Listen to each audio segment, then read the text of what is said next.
ثانیہ ہوا ہے ابھی پشاور میں، اور دہشت گردی کے اوپر پھر سے بات چیت شروع ہو گئی۔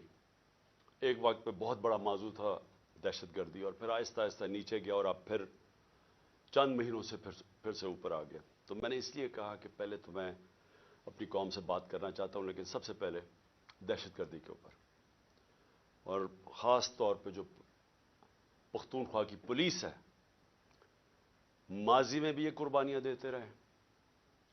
جب ہماری 2013 میں حکومت آئی تو تقریباً 700 پولیس والے شہید ہو چکے تھے، اور وہ میں اس کے اوپر ابھی بعد میں بات کروں گا۔ اور پھر ان کی قربانی دیکھ کے تو میں نے سوچا کہ آج میں اس موضوع کے اوپر بات کروں، کیونکہ مجھے افسوس سے کہنا پڑتا ہے کہ اتنا بڑا ثانیہ ہوا ہے اور اس کو پولیٹیکلی ایکسپلائٹ کیا جا رہا ہے، وہ جو میں ابھی آپ کو بعد میں بتاؤں گا۔ دیکھیے جی، ہوا کیا ہے، پاکستان کیوں اس جنگ میں پڑا ہے، یہ آپ سب کو سمجھنا ہے کہ اس کے پیچھے کیا ہوا کہ ہم پچھلے 20 سال سے ایک عذاب میں پڑے ہوئے ہیں، اور بیچ میں پیریڈ آیا کہ جس میں دہشت گردی بالکل نیچے آ گئی۔ لیکن یہ ہوا کیا تھا، میں ذرا اپنی قوم کی مائنڈ جن کو سمجھ ہے ان کو پتہ تو چلے کہ ہم یہاں پہنچے کیسے ہیں۔ دیکھیں، ہم نے افغان جہاد لڑی، ساری جو افغان جہاد تھی وہ پاکستان کے قبائلی علاقے سے لڑی گئی تھی، جو پرانا قبائلی علاقہ تھا۔ میں نے 1993 آج سے 30 سال پہلے ایک کتاب لکھی تھی پاکستان کے قبائلی علاقے کے اوپر، اور وہ میں سارے قبائلی علاقہ وزیرستان سے لے کے ساری ایجنسی سے ہو کے میں بجوڑ تک میں ٹریول کیا، میں نے اس کی تاریخ پڑھی، اور لہٰذا میں نے پھر وہ کتاب لکھی۔ لیکن جب میں وہاں قبائلی علاقے میں پھر رہا تھا تو تقریباً جتنے بھی میں حجرے جاتا تھا، زیادہ تر ان حجروں میں تصویر لگی ہوتی تھی ایک نوجوان کی، اور ہار اس کے گلے میں ڈالا ہوتا تھا۔ تو جب پوچھتے تھے تو وہ بڑے فخر سے کہتے تھے کہ اس نے شہادت لی ہے سوویت یونین ان کی جو فوجوں کے خلاف لڑتے ہوئے افغانستان میں۔ تو یہاں سے مجاہدین بھی جاتے تھے، جو باہر سے ہم نے القاعدہ جیسے گروپس کو بلایا تھا، لیکن یہاں کے لوگوں نے بڑی اس میں شرکت کی، قبائلی علاقے کے لوگوں نے۔ تو جب 2001 کے بعد جنرل مشرف نے فیصلہ کیا کہ ہم امریکہ کی جنگ میں شامل ہوں گے، میں یہ بار بار کہتا ہوں کہ یہ پروپیگنڈا سے کسی کی جنگ کو اپنی جنگ بنایا گیا۔ میں تب سے کہتا گیا ہوں کہ یہ ہماری جنگ نہیں تھی، اور اس کی 2 وجوہات تھی۔ ایک، ہم نے پہلے کہا کہ افغانستان میں جو بھی فورن آکوپیشن ہوگی، اس وقت سوویت یونین تھی، ان کے خلاف لڑنا جہاد ہے۔ قوم نے بھی قبول کیا، ہم نے شرکت بھی کی، اور مجھے افسوس سے کہنا پڑتا ہے ہمیں پیسے بھی، ڈالرز بھی آئے اس سے۔ لیکن جب 2001 میں امریکہ اس کے بعد فیصلہ کرتا ہے افغانستان آنے میں، اور اب ہم اپنے لوگوں کو کہہ رہے ہیں، اپنی قوم کو بھی کہہ رہے ہیں، اور وہ لوگ جنہوں نے شرکت کی تھی اس افغان جہاد میں، وہ گروپس اور پھر وہ قبائلی علاقہ کے اندر جو لوگوں نے جس طرح میں نے آپ کو بتایا شہادتیں ہوئی اس افغان جہاد میں، اب ہم ان کو کہہ رہے ہیں کہ نہیں جی اب یہ دہشت گردی ہوگی اگر امریکیوں کے خلاف آپ فورن آکوپیشن کے خلاف آپ لڑیں گے۔ اس کا ایک سب کو پتا تھا کہ اس کا ایک بیک لیش آنا ہے، اس کا رد عمل آنا تھا۔ اور جب میری آپ سٹیٹمنٹس میں 2003 میں نیشنل اسمبلی میں بھی بولا، جب پاکستان نے فیصلہ کیا، جنرل مشرف نے اپنی پہلی دفعہ 1948 کے بعد جب قائد اعظم نے حکم کیا تھا کہ پاکستان کی فوج قبائلی علاقے سے واپس لے آؤ، یہ پہلی دفعہ جب مشرف نے فوج بھیجی وہاں 2003 میں، تو میں نے اسمبلی میں تقریر کی اور کہا کہ اگر آپ تاریخ پڑھ لیں قبائلی علاقے کی، اب کبھی یہ حماقت نہ کرتے، کیونکہ ہماری وہ فورس تھی وہاں، ہمیں کوئی فوج بھی نہیں رکھنے کی ضرورت تھی، وہاں پرامن علاقہ تھا، پاکستان سے بہت زیادہ قبائلی علاقہ پرامن تھا۔ جب فوج بھیجی وہاں سے ہمارے مسئلے شروع ہوئے۔ وہ لوگ ان میں سے جن لوگوں نے شرکت کی تھی، جو سمجھتے تھے کہ یہ امریکہ نے بڑا غلط کیا ہے افغانستان میں آ کے، وہ لوگ ادھر بہت بڑی ایک ایک غصہ آیا. ان کو تو نہیں آپ کنونس کر سکتے کہ اب یہ جہاد نہیں دہشت گردی ہے. 2002 کا الیکشن ہوتا ہے اور اگر کسی کو شک تھا کہ یہ سارا جو پشتون علاقہ ہے یہ بڑا ناراض تھا کہ امریکہ جب افغانستان گیا تو سارے 2002 کے اندر پشتون علاقے نے ایم ایم اے کو ووٹ دی, کیونکہ ایم ایم اے واحد پارٹی تھی جو کہہ رہی تھی کہ بہت برا ہوا. دوسرا خیر میں تھا, میری تو پارٹی چھوٹی سی تھی. ہم کہتے رہے اور یہ ایم ایم اے بھی کہتے رہے کہ یہ بڑا غلط کیا امریکہ نے, کیونکہ افغانستان کے لوگوں کو کلیکٹو پنشمنٹ دینے کی کیا ضرورت تھی. القاعدہ ایک گروپ تھا, لیکن ایک پورے قوم کو سزا دینا تو ایک بڑا ایک اس کے خلاف پاکستان کے اندر بھی بڑا عوام نے یہ پسند نہیں کیا اور کافی غصہ تھا لوگوں میں, خاص طور پہ پشتون بیلٹ میں, کیونکہ وہ انہوں نے کنیکشن جو پشتون اس طرف ہے اور اس کا دوسری طرف قبائلی علاقے کا تو بارڈر ہی کوئی نہیں ہوتا تھا, ڈیورن لینڈ تو تھی کچھ نہیں, تو وہاں سے تو آمد و رفت رہتی تھی دونوں طرف. تو اس کا ایک ری ایکشن آیا اور ری ایکشن عوام نے پشتونوں نے بتا دیا 2002 میں کہ وہ اس جنگ کے خلاف ہے. انہوں نے ایم ایم اے کو ووٹ دی, کیونکہ دونوں پارٹیز تو ڈرتی ہیں, بات ہی نہیں کرتی تھی امریکہ کے خلاف. یہ تو امریکہ کو اپنا وہ آقا مانتی ہیں, تو یہ تو بولی نہیں. تو جو بول رہی تھی پارٹی ایم ایم اے, ان کو قوم نے ووٹ دی, سارے پشتونوں نے. تو پتہ چل گیا کہ قوم کدھر کھڑی ہے. اب وہاں سے شروع ہوئی, جیسے جیسے ہم پڑھتے گئے امریکہ کی جنگ میں, وہ پھر وہاں دہشت گردی اس کا ری ایکشن آتا گیا. انہوں نے پاکستان کے خلاف جو پھر پہلی دفعہ 2004-05 میں ہم نے ٹی ٹی پی کا نام سنا. یہاں تو کوئی ملیٹنٹ طالبان نہیں تھے. جو جنگ لڑی تھی, جو اس طرف مجاہدین اور طالبان نے انہوں نے لڑی تھی سوویٹس کے اگینسٹ, تو یہاں تو کوئی ملیٹنسی نہیں تھی. تو آہستہ آہستہ پاکستان میں یہ دہشت گردی اور ملیٹنسی بڑھتی گئی. اور مجھے افسوس سے کہنا پڑتا ہے کہ میری طرح کے لوگ جب کہتے تھے کہ یہ بڑا غلط ہو رہا ہے, پاکستان کو نقصان ہو رہا ہے, مجھے طالبان خان کہا گیا. میں جب وہ امریکنوں کی جو افغانستان میں وہ کر رہے تھے, اس کو بار بار میں کہتا گیا کوئی ملٹری سلوشن نہیں ہے, کیونکہ افغانستان کی اگر آپ تاریخ آپ پڑھ لیں تو آپ کو پتہ چلے گا کہ وہ کسی باہر والے کو ایکسیپٹ کرتے ہی نہیں ہیں. تو ادھر بھی کہتے گئے, تو وہاں اینٹی امریکن کا اور ہر قسم کی باتیں کی گئی. لیکن جو لوگ اس علاقے کو جانتے تھے, سب کو پتا تھا کہ یہاں جتنا آپ ادھر پڑھیں گے ادھر مشکلات ملک کے لیے بڑھتی جائیں گی. اب میں آتا ہوں کہ یہ پھر فاسٹ فارورڈ کر لیں. اچھا, اس سے پہلے میں کہوں گا ڈرون اٹیکس ہونے شروع ہو گئے, اور یہ 2006 سے ڈرون اٹیک 4 سے 5 سے آہستہ آہستہ بڑھتے گئے. ڈرون اٹیکس کیا ہوتا تھا کہ وہاں جا کے اٹیک کرتے تھے قبائلی علاقے میں, وہاں زیادہ تر بے قصور لوگ مارے جاتے تھے. وہ کیا بدلہ کس سے لیتے تھے؟ وہ آ کے پاکستان کی سیکورٹی فورسز پولیس کے خلاف بدلہ لیتے تھے. تو اس لیے میں نے ایک بہت واحد پولیٹیکل پارٹی جس نے ڈرونز کے خلاف دھرنا کیا, ہم نے پوری کیمپین کی, وزیرستان مارچ کی دھرنوں کے خلاف, یہ ڈرون اٹیکس کے خلاف.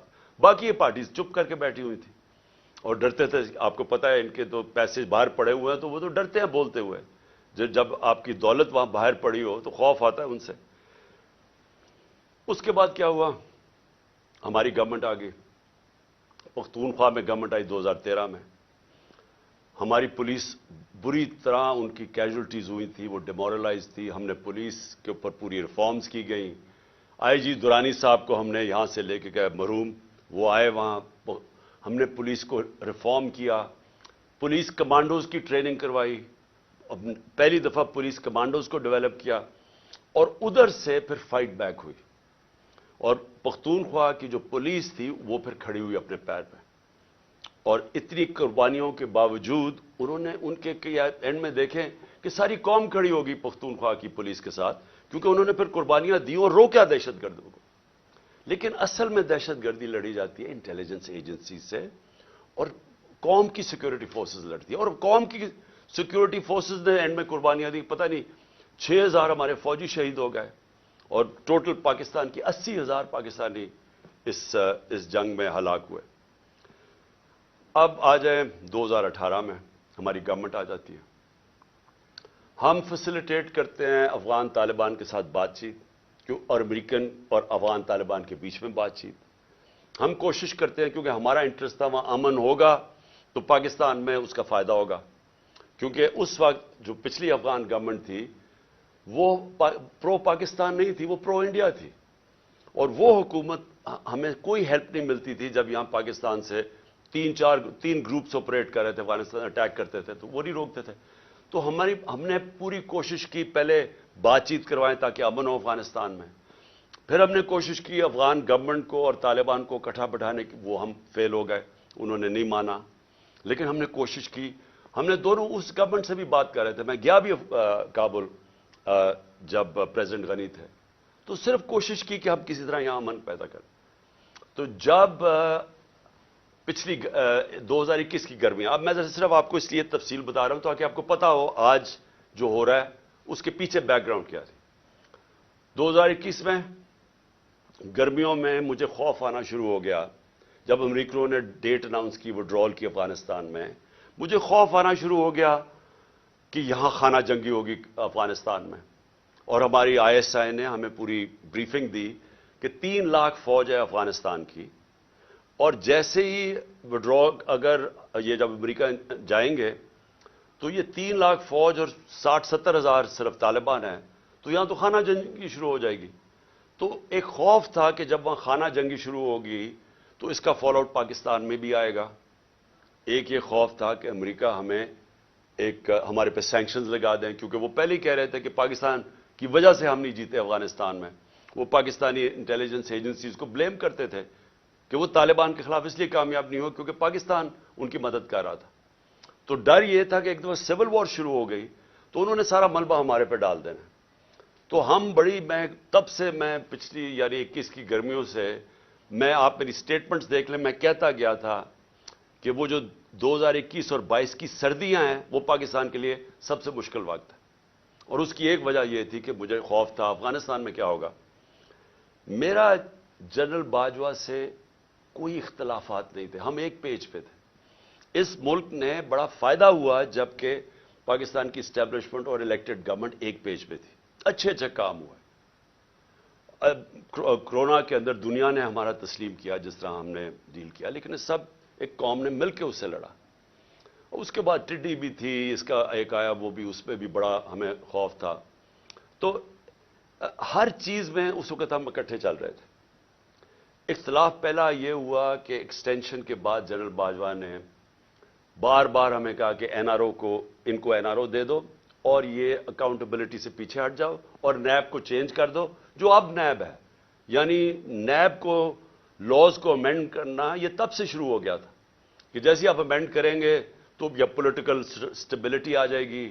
بیسکلی ان کو NRO دے دو، جو ہم نے ریفیوز کر دیا. میں نے میٹنگ بھی تھی، ایک ہوئی تھی جس میں میرے سینئر منسٹرز بیٹھے تھے. جنرل باجوہ نے یہ تجویز دی، ہم نے کام نہیں کرتے کیونکہ میں تو آیا ہی پالیٹکس میں 26 سال پہلے تھا رول آف لا کے لیے اور انصاف، اور اگر انصاف نہیں ہوتا تو کرپشن ہوتی ہے. تو دوسرا اختلاف کدھر ہوا؟ دوسرا اختلاف ان سے ہوا جنرل فیض کے اوپر. اب میں آج ساری قوم کے سامنے رکھنا چاہتا ہوں جو حقائق کیا تھے. میرا جنرل فیض کو اس وقت میں سمجھتا تھا کہ کیونکہ 2021-22 کی سردیاں ہمارے لیے بڑی مشکل ہوں گی، میں چاہتا تھا کیونکہ افغانستان کا فال آؤٹ آنا تھا، میں یہ چاہ رہا تھا کہ ان کو یہ سردیوں تک جنرل فیض کو رکھا جائے. کیونکہ اگر سب سے مشکل ٹائم ہے تو جو سب سے ایکسپیرینسڈ آپ کا انٹیلیجنس کا چیف ہے اس کو ہونا چاہیے، آپ کا بیسٹ کھلاڑی ہونا چاہیے. مجھے تب سے خوف تھا دہشت گردی کا. میں نے بار بار جنرل باجوہ سے بھی بات کی، میں نے اپنی کیبنٹ کو بھی بتایا کہ سردیاں ہمارے لیے مشکل ہیں، کیونکہ ایک پوری تاریخ میں دیکھ رہا تھا، مجھے تو پوری بیک گراؤنڈ پتا ہے اس کی. اللہ نے کرم کرنا تھا ایک طرح ہمارے اوپر بھی اور افغانستان کے لوگوں کے اوپر کہ وہ جو امریکن جو ٹرین کیا ہوا تھا افغان فوج، اس نے ہتھیار ڈال دیے. پریزیڈنٹ غنی ملک سے چلا گیا افغانستان سے، ایک دم طالبان کی گورنمنٹ آ گئی. کوئی خانہ جنگی سے یہ سارا خطہ بچ گیا. اس نے آپ کو اندازہ نہیں کہ پاکستان کے اوپر کتنا فائدہ ہوا اس کا. اگر خدا نخواستہ خانہ جنگی شروع ہو جاتی ہمیں سب سے بڑا نقصان ہونا تھا. اللہ نے کرم کیا، افغانستان کے لوگوں پہ ہمیں بھی بچا لیا. اب اس کے بعد کیا ہوا؟ پاکستان کیونکہ ہم نے دعا کے ڈائلاگز جو امریکن اور طالبان کے تھے ہم نے سب سے زیادہ اس میں پروموٹ کیا، اس کے اندر ہمارا سب سے بڑا کام تھا. تو ایک جو گورنمنٹ سب سے پہلے جس کے سب سے اچھے تعلقات تھے افغانستان میں وہ پاکستان تھا، اور جو دنیا نے ایکنالج کیا کہ جو ایویکویشن ہوئی افغانستان میں اس میں پاکستان نے سب سے بڑا رول پلے کیا کیونکہ ہمارے تعلقات اچھے تھے۔ اور پھر شاہ محمود قریشی کو میں نے وہاں بھیجا، انہوں نے ان سے میٹنگز کی۔ ہماری کوشش یہ تھی کہ 2500 کلومیٹر کا ہمارا بارڈر ہے افغانستان کے ساتھ، ہمارے تعلقات اچھے ہوں گے تو یہ جو 3 قسم کے دہشت گرد پاکستان میں آپریٹ کر رہے تھے، B L A, T T P اور پھر آئسل، تو ہماری کوشش یہ تھی کہ ہم ان کے ساتھ اگر وہاں سٹیبل گورنمنٹ آ جائے تو پاکستان بچ جاتا ہے دہشت گردی سے۔ او آئی سی کی منسٹرز کی میٹنگ کروائی غالباً دسمبر میرے خیال میں 2021 میں، افغانستان کو ٹاپک رکھا، دنیا کو بتایا کہ افغانستان کی سٹیبلٹی ضروری ہے، جس میں ایک ہم نے اپنی وجہ بتائی کہ پاکستان میں دہشت گردی کنٹرول، سٹیبل افغانستان ضروری ہے، کانفرنس کروائی۔ اس کے بعد کیا ہوا کہ اس کے بعد بدقسمتی سے رجیم چینج آ گئی اور ہماری گورنمنٹ کو ہٹایا گیا۔ جب ہماری گورنمنٹ کو ہٹایا گیا تو اس سے پہلے ہماری میٹنگ ہوئی، میں نے جنرل باجوہ اور آئی ایس آئی چیف تھے، اب مجھے یہ نہیں یاد کہ اس وقت جنرل فیض آ گئے تھے یا یہ جنرل ندیم تھے، لیکن جنرل باجوہ تھے اور میں نے اور ہم نے بیٹھ کے گفتگو کی کہ اب جب اپنی افغانستان میں ایک پرو پاکستان گورنمنٹ ہے، یعنی اینٹی نہیں ہے کیونکہ غنی ایڈمنسٹریشن تو پاکستان کے خلاف تھی، جب وہ آ گئی ہے تو ہمیں کوشش کرنا چاہیے۔ اب جب طالبان انہوں نے بھی کہہ دیا کہ اب ہم ان کو واپس بھیجنے لگے ہیں، اب 30 سے 40 ہزار طالبان فائٹرز اور ان کی فیملی افغانستان میں تھی۔ تو ہماری میٹنگ ہوئی اور ہم نے سوچا کہ اب ان کو کیا کرنا ہے، وہ کہہ رہے ہیں کہ پاکستان آئے اب یہ واپس، اور وہ بیچ میں بھی پڑھنے لگے تھے کہ ہم کسی طرح بات چیت پہ بھی وہ فیسیلیٹیٹ کریں۔ اب ڈسکشن یہ ہوئی کیونکہ یہ جو سیکیورٹی ایشوز ہیں وہ تو ہم بات کر، جب ہماری بات ہوئی تو دو ہمارے، خاص طور پہ دو کی میں بات کر رہا ہوں، 3 جو ایک اور ہمارے بیوروکریٹ تھے جن کو قبائلی علاقے کا اندازہ تھا، جو سرو کر چکے تھے، اور ہمارے نور الحق قادری صاحب جو خیبر ایجنسی سے تھے، اور وہ مراد جس نے ساری جو سوات کے اندر پورا آپریشن ہوا تھا طالبان، تو انہوں نے بیٹھ کے بڑا خدشہ بتایا کہ دیکھیں جب وہ آئیں گے تو ان کی سیٹلمنٹ کیسے ہوگی، کیونکہ بڑا مشکل ہوگا، لوگوں کی دشمنیاں ہیں، قتل کیے ہوئے ہیں آپس میں، اور انہوں نے طالبان نے، تو وہ بڑی تشویش تھی۔ تو یہ فیصلہ کیا گیا کہ ہمارے جو قبائلی علاقے کے ایم این ایز اور وہ بیٹھ کے ہماری سیکیورٹی فورسز فیصلہ کریں گی کہ ان کو ریہیبلیٹیٹ کیسے کرنا ہے۔ یہ بھی سوچا کہ ان کے لیے پیسے خرچ کریں گے، کیونکہ دو ہی ہے نا، یا ہم ان کو مار دیں ساروں کو کھڑا کر کے، اور یا پھر ان کو سیٹل کریں اور ان سے کوئی اگریمنٹ کریں، اس کے علاوہ تو تیسرا کچھ نہیں تھا۔ تو ہم نے ان سے یہ بات ہوئی اور وہ بدقسمتی سے بات آگے بڑھی نہیں، کیونکہ اور چیزیں آ گئی، اور آپ سب جانتے ہیں رجیم چینج کے اندر اور چیزیں آ گئی۔ اس کے بعد ہماری گورنمنٹ چلی گئی۔ 2022 کی جون کے اندر ملاکنڈ کے اندر مسئلہ آ گیا، سوات کے اندر ایک دم طالبان کی وہاں کوئی آیا اور وہ عوام کھڑی ہو گئی، ان کو بڑا کہ پھر سے وہی حال ہونے لگا جو کہ پہلے تھا، جدھر سوات کے لوگوں نے بڑی مشکل وقت گزارا۔ تو تب تشویش ہوئی اور میں نے جون کے اندر پھر میٹنگ کی اپنے پختونخوا کے ایم این ایز اور ایم پیز کے ساتھ، کے پی ہاؤس کے اندر اسلام آباد میں میٹنگ کی، اور ان کو سب خدشہ تھا کہ یہ ایک نیا فینومینا پھر آ رہا ہے، یہ جو طالبان آ رہے ہیں وہاں سوات کے اندر جو ہو رہا ہے، اور پھر لیٹرز لوگوں کو آنے شروع ہو گیا کہ پیسے کے، اور پھر ہمارا ایک ایم پی تھا اس کو گولیاں لگیں وہاں دیر کے اندر، تو سب سے میٹنگ ہوئی اور ان کو خوف تھا کہ یہ ہو کیا رہا ہے۔ اور پھر ہم نے، کیونکہ ہماری گورنمنٹ تھی کے پی میں، ہم نے انہیں کہا کہ آپ بات کریں وہاں کے کور کمانڈر سے اور کوئی اگریمنٹ کریں کہ یہ کیا ہو رہا ہے، یہ فینومینا کیا ہے، کیونکہ سمجھ نہیں آ رہی تھی۔ لیکن اس گورنمنٹ نے کوئی ان کو سمجھ نہیں تھی کرنا کیا ہے، نہ ہی ان کی کوئی توجہ تھی وہاں۔ انہوں نے جب جون میں وہاں سے خدشہ ہوا کہ یہ ہو رہا ہے، یہ کیا فینومینا ہے، کیونکہ بارڈر تو گورنمنٹ کے ہاتھ میں نہیں ہے پختونخوا کے، تو ان کے اندر کوئی کسی کو نہ سمجھ تھی نہ کسی کا انٹرسٹ تھا۔ عجیب عجیب سی ان کی مزاحیہ سٹیٹمنٹس آئیں، اور وہ ایشو وہیں کا وہیں رہ گیا۔ اب یہ ایشو آہستہ آہستہ بڑھنا تھا، اور اب جدھر یہ پہنچ گیا ہے، مجھے اب ہوا کیا، جب پولیس پہ جب یہ اٹیک ہوا مسجد کے اندر، تو ابھی وہ لوگ، وہ بیچارے جو، میں پھر سے آج سب کے سامنے، ہم سب کو تکلیف ہے کہ جو جس طرح کی ہم نے وہ سینز دیکھے ہیں، اور جس طرح وہ پولیس والوں کے اوپر ایک غصہ اور ایک غم طاری ہوا تھا، وہ ہم نے دیکھا سب نے۔ تو سوال ابھی یہ پوچھا جائے کہ گورنر کے پی نے ابھی تو لوگوں قبروں میں دفن بھی نہیں کیا، ابھی تو لوگ تکلیف میں ہیں، ابھی تو انالیسز ہی نہیں ہوا کہ یہ ہوا کیا ہے۔ گورنر کے پی خط لکھ دیتا ہے کہ جی الیکشن کو ڈیلے کیا جائے، ملک صوبے کا صورتحال ٹھیک نہیں ہے۔ اب میرا یہ سوال ہے کہ جو لوگ یہ اب سمجھ رہے ہیں کہ یہ جو دہشت گردی بڑھائی جا رہی ہے، اور جو پہلے سے بھی یہ پی ٹی آئی کی گورنمنٹ کے خلاف ہے، اور یہ الیکشنز کو متاثر کر رہی ہے، اور یہ الیکشنز ڈیلے کرنے کے لیے، تو گورنر نے تو خط سے یہی اسی طرف لوگوں کو، جس کا نہیں بھی سوچ تھا وہ ادھر چلی گئی ہے۔ کیا یہ عقل ہے کہ جب تک آپ نے پوری طرح دیکھا ہی نہیں اور پتہ ہی نہیں آپ کو سیکیورٹی سچویشن کیا ہے، سیدھا بیٹھ کے کہہ دیا کہ الیکشن ڈیلے کرو؟ جو پرو گورنمنٹ کے تجزیہ نگار ہیں وہ بھی شروع ہو گئے کہ جی الیکشن ڈیلے کیا جائے۔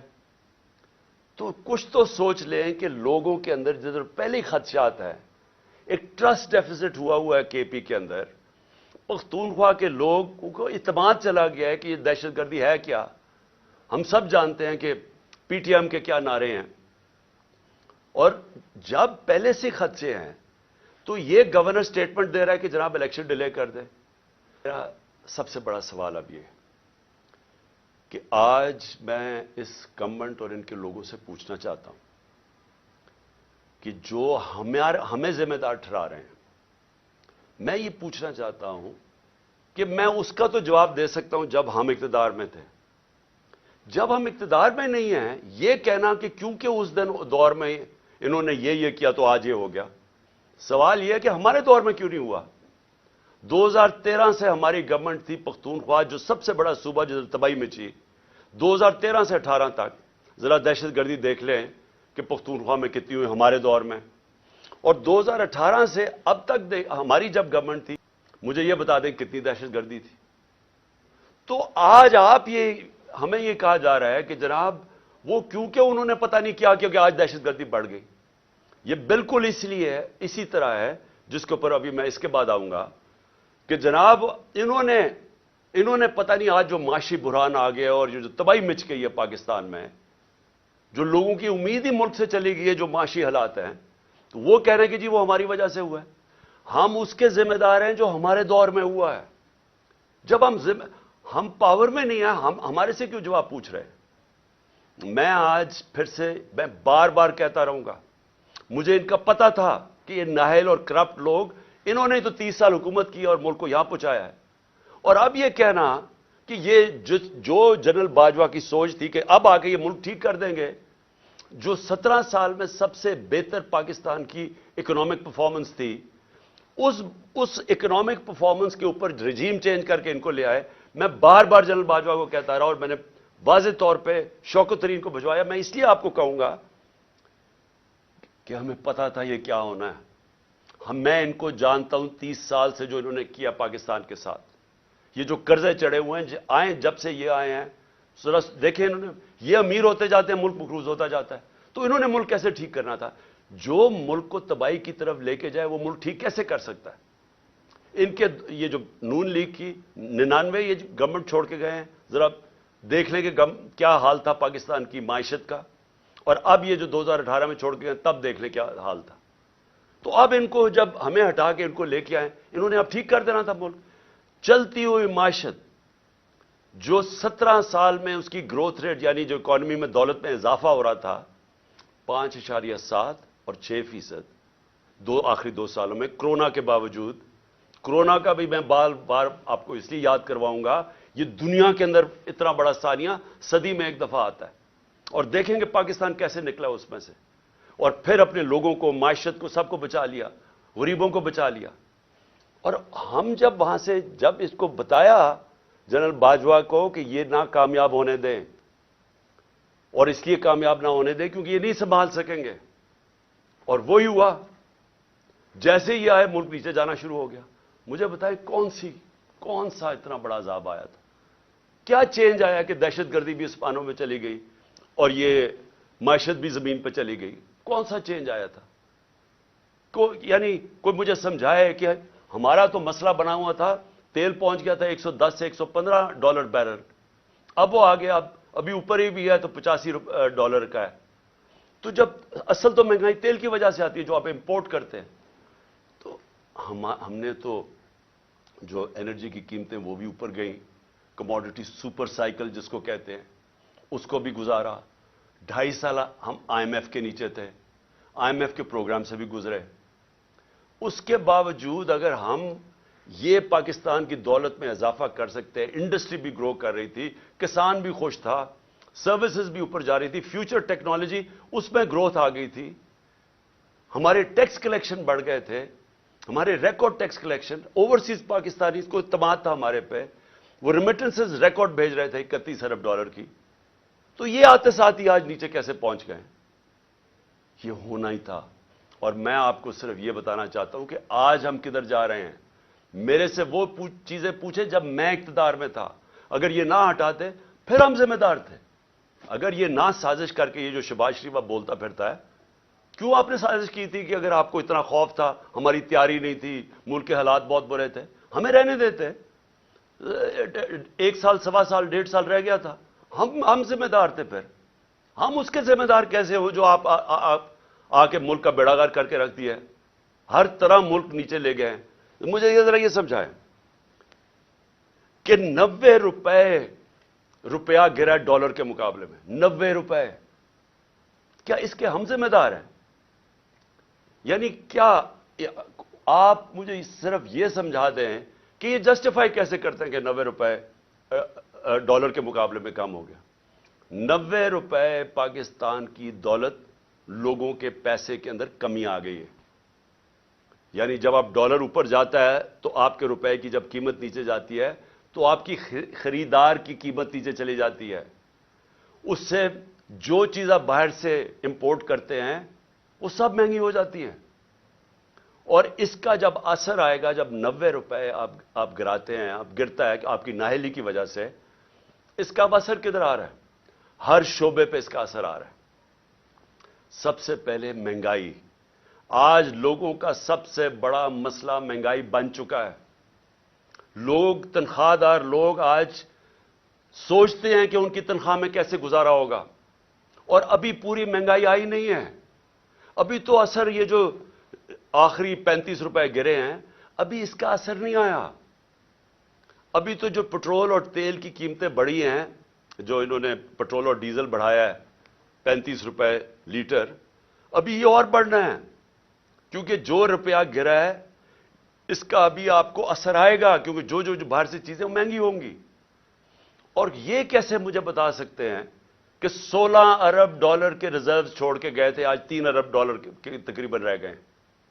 تو کیا اس کی 9 مہینے میں یہ ہوا ہے؟ تو پھر سے میں کہتا ہوں, کون سی قیامت آئی تھی کہ ملک کو یہاں پہنچا دیے؟ اور میں عوام کو بتانا چاہتا ہوں کہ ابھی جو مہنگائی ہے ہمارے دور میں, جو کہ عوام کو, لوگوں کو افیکٹ کرتی ہے, اسے کہتے ہیں سینسٹیو پرائس انڈیکس. کھانے پینے کی چیزیں جو گھروں میں, آپ کی کچن میں, آپ کو جو عام لوگ, جو سفید پوش, جو تنخواہ دار, جس کو لوور مڈل کلاس کہتے ہیں, جو مزدور ہیں, ان کو سب سے زیادہ افیکٹ کرتی ہے جس کو کہتے ہیں SPI سینسٹیو پرائس انڈیکس. ہمارے دور میں 16% تھی, آج وہ پہنچ گئی ہے تقریباً 40%, اور یہاں رکنے نہیں لگی, کیونکہ ابھی اس کا پورا اثر آیا نہیں ہے جو روپیہ ہمارا اتنی تیزی سے گرا ہے. اس کا مطلب چیزیں جب اور مہنگی ہوتی جائیں گی, یہ لوگوں کے لیے اور مہنگائی بڑھتی جائے گی. اس کے بعد یہ صرف یہ تیل اور ڈیزل نہیں بڑھا, اور اس کا بھی اثر آئے گا. گیس بڑھنے والی ہے, بجلی بڑھنے والی ہے. بجلی یہ دگنی کر چکے ہیں, ہمارے جانے کے بعد دگنی, اس سے زیادہ بڑھنے والی ہے. اور جو ہمارے قرضے ہیں,